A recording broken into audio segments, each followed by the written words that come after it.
Hello, dear viewers. You're watching ERi-TV English news broadcast for this hour.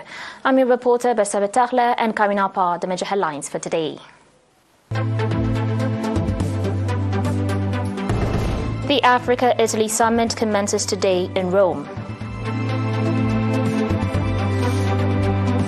Efforts for ensuring social welfare undertaken in Gashbarka region. Israel says Gaza's ceasefire talks in Paris are constructive, but gaps remain. And Japan's moon lander Slim comes back to life and resumes mission. On your local reports, the Africa-Italy summit, in which President Isaias Afwerki is taking part, commenced today, 29 January, in Rome. Prime Minister Giorgia Meloni, in her opening address, unveiled Italy's ambitious plans to enhance diverse relations and collaborative efforts with Africa.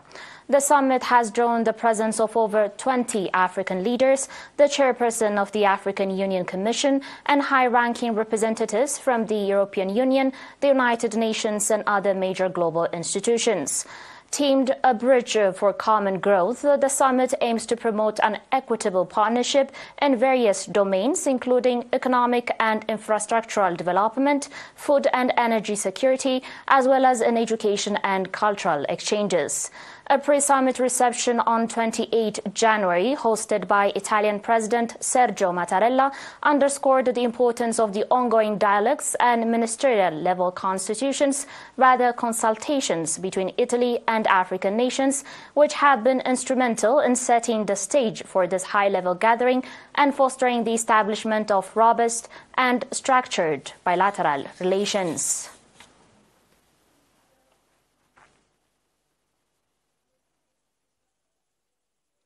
The Gashbarka region's Ministry of Labour and Social Welfare is making significant strides to enhance social welfare, as revealed in a recent activity assessment meeting held in Barantu on January 25.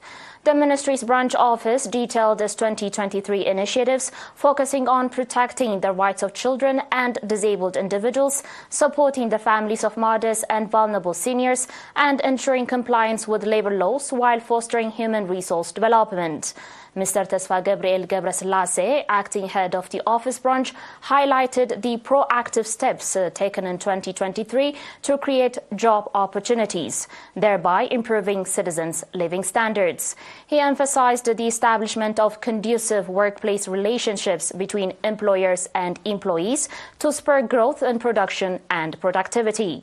Mr. Tesfa Gabriel also pointed out that raising public awareness about detrimental practices and safeguarding the rights of children and mothers will be a focal point in 2024. Ms. Lu'ul Gebra, Minister of Labour and Social Welfare, addressed the meeting, stressing the necessity for increased efforts to eliminate harmful practices, particularly underage marriages and female genital mutilation. She called for a collective approach with various partners to tackle these issues. The meeting concluded with participants engaging in a thorough discussion on the presented topics, leading to the adoption of several resolutions, including the commitment to ongoing public awareness campaigns.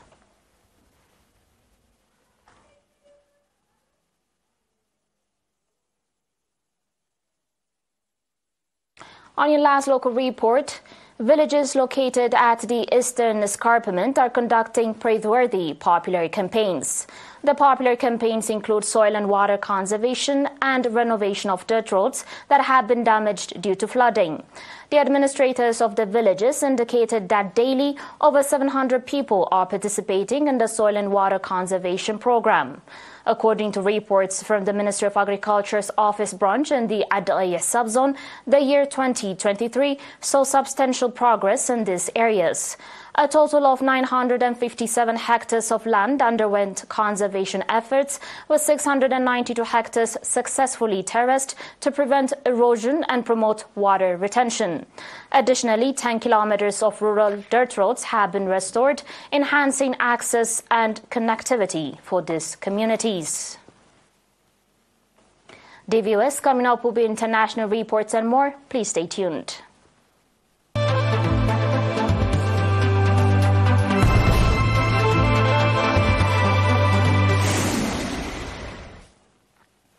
Welcome back. Israel said on Sunday that the discussions in Paris involving top U.S., Qatari, Egyptian and Israeli officials on a ceasefire in Gaza have adjourned, delivering constructive results. The meeting was defined as a constructive meeting, Israel Prime Minister Benjamin Netanyahu's office said in a statement, while noting that significant gaps remain and will be further discussed in weeks in additional meetings. According to the office, the intelligence summit in Paris was attended by the director of the U.S. Central Intelligence Agency, the Qatari Prime Minister, and the Egyptian Intelligence Minister.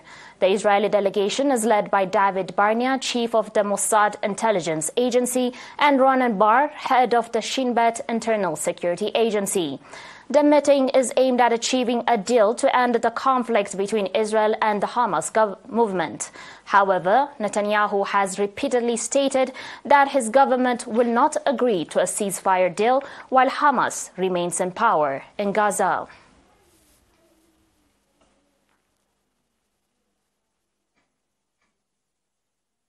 On today's final report, Japan's moon lander has resumed operations after being shut for a week due to a power supply issue.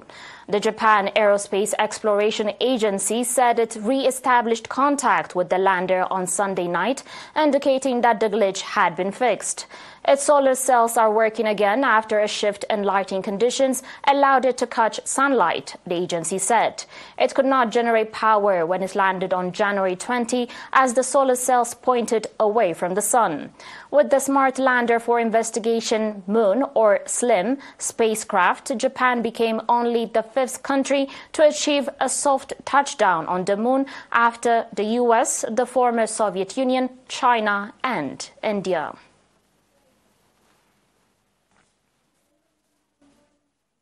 Dear viewers, that was all with your domestic and international reports for today, and now a very quick recap of the major headlines.